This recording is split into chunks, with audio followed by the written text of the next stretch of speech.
Hello and welcome to bestbankruptcyassistant.com. We are a leading provider nationwide for consumer bankruptcy attorneys. We draft bankruptcy petitions from coast to coast for Chapter 7 and Chapter 13 bankruptcies. And what I wanted to show you today real quick was our client intake forms. We feel like we are the best bankruptcy assistant out there. And how do we do that? We do that by gathering the absolute best information that we can from your clients that best represents their situation. We feel like we do the better petition faster than anybody else. And that all starts right here with our client intake forms. We've been at this for a long time. We developed these well over a decade ago. They're in use at law firms all across the country. And we continue to improve them as time goes on and things change. These intake forms need to change as well. So we have a couple of them available for free for you on our website here. We've got them in English and in Spanish. Our English version is fillable. You can come here and get these for free.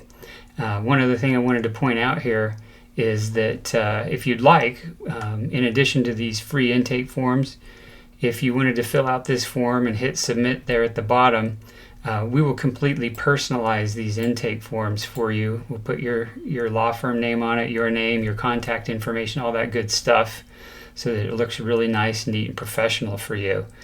But if you wanted to just use them as is, you're more than welcome to. Let's take a look here just real quick at what we're talking about. So the first thing that you'll see is this attorney cover page, and this is designed to give you a place to tell us who you are, what you're accomplishing with your client here, who they are, the chapter of bankruptcy they need to file, etc.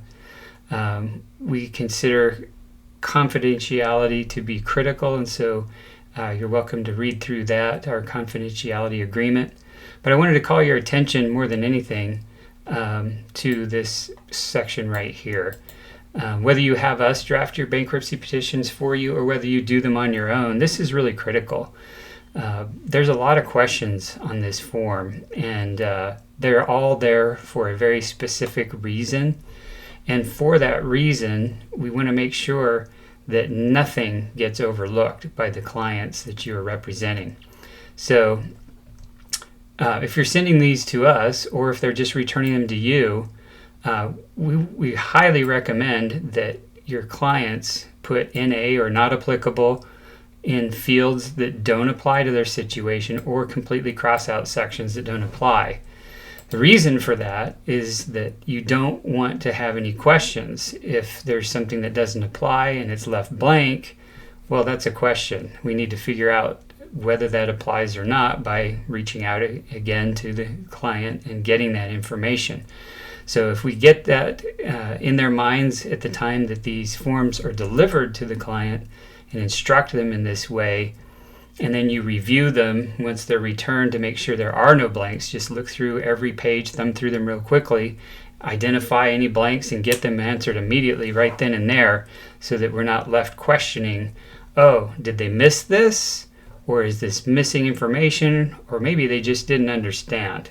So that's why we put this in red here. We wanted to call your attention to that. This is very, very important that there's no blanks on these forms. These questions are all intentional. Okay? So jumping forward, we'll take a look at the instructions. You don't need to give this cover page to your clients. This is really only if you're going to work with us and have us draft bankruptcy petitions for your law firm. But other than that, you can just print page 2 through the end and provide those to your client. Or, because these are fillable, sit down with the client if that's something that you do and fill them out for them. Or if you wanted, we can also provide you with a version that doesn't have the cover page you could email to your clients. Just let us know. Fill out that form on the page we showed you before. We'll do that for you. So in the instructions, just kind of walks through and tells the client what we're trying to do here.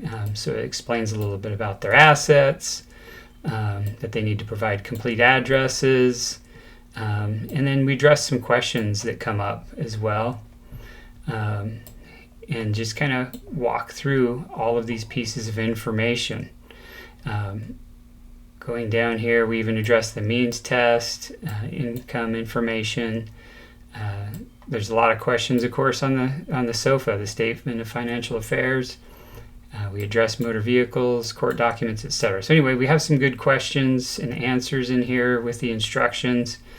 And we also try to lighten things up a little bit. So here at the end, we let people know, hey, we understand bankruptcy is a situation that people face. And so here's a list of people that, hey, they're in a situation or have been where you are, and it's not necessarily anything that anybody needs to feel bad about. It's not fun to go through bankruptcy. We get that.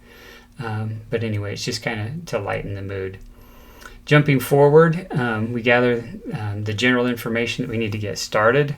We need to know for the voluntary petition who's filing bankruptcy, who are these folks, and we ask very specific questions. This helps us determine who's filing. Is this an individual? Is it joint? How long have they lived here? What exemptions are we going to need to use based on how long they've been there, etc. We start gathering information for the means test. We need to know who are the dependents in this household. And we definitely need their income, 6 full months of income, to represent their financial situation. So we break this out month by month to get that information so that we can build their case and build their petition properly. And of course, just lots of little questions that have to be answered. Jumping forward to one of the bigger pieces financially for most clients is their real estate. What is their housing situation? We have a lot of questions that address all of those things that we need to know. And is there a first mortgage, a second mortgage? Are they behind on payments? What are your interest rates, etc.? Who's your lien holders, and so on. And of course, some folks live in mobile homes, so we have a sheet to address that. And of course, those have to be addressed differently than houses attached to the ground. So then we get into the personal belongings.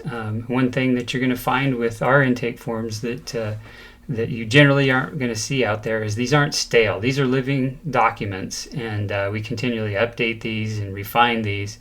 And for example, cryptocurrency is something that we see a lot of now that if we don't ask, they may not tell us that, hey, I've got some Bitcoin, I've got some Ethereum or some other Dogecoin or something like that sitting out there. And we need to make sure that that's all collected and accounted for and represented. And motor vehicles, same kind of thing. One thing, again, we do differently than most people is we gather the VIN numbers. We want to make sure we actually have the right vehicle. I had one case that the guy told me he had a Chevy Ford Dodge van. And so I was like, well, maybe you could walk out to the van and get me the VIN number, and we got it all sorted out and figured out. So anyway, that's a critical piece that should not be overlooked. And of course, many people have multiple vehicles, and so we give you a couple sheets for that. Then we get into the debt sheets, and we provide 10 pages for that. But hey, if that's not enough, which often, or at least some of the time it's not, these can just be printed additional copies of and filled in. But we recommend that debtors sit down and do a brain dump and go through these forms, these sheets, these debt sheets, and fill out everything that they can remember.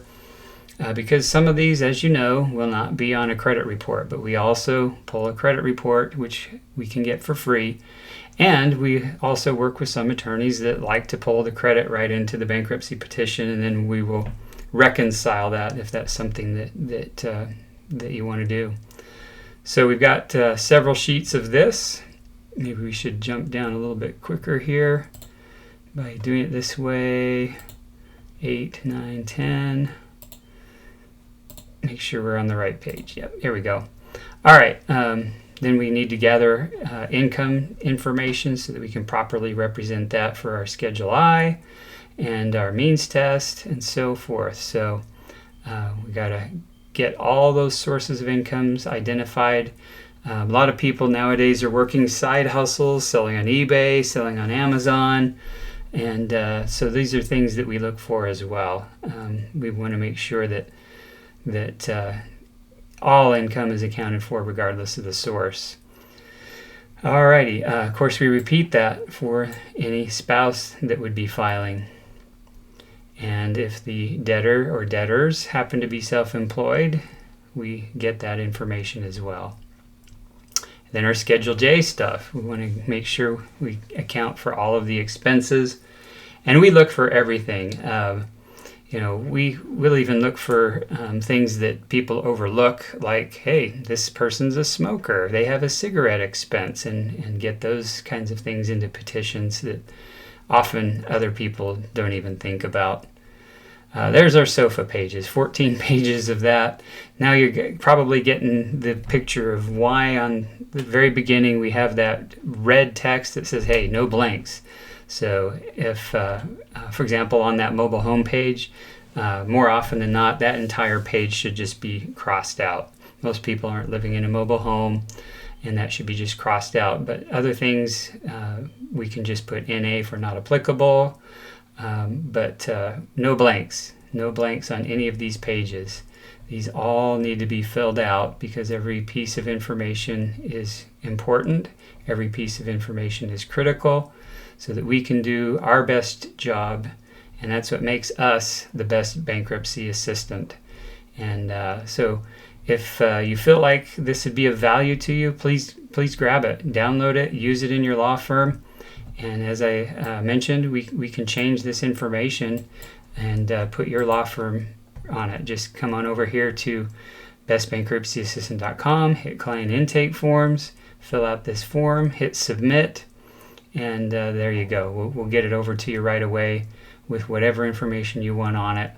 And we hope that this has been valuable to you, this sneak peek at our client intake forms. And if there's anything we can do to help you, feel free to reach out to us. We can be reached at this phone number right here, 1-877-713-0713. And we'd be happy to talk to you about your cases and what your goals are, how we can help your law firm to be more efficient, more profitable, and help you in any way that you need. We look forward to that and appreciate your time, and hope that this has been helpful to you.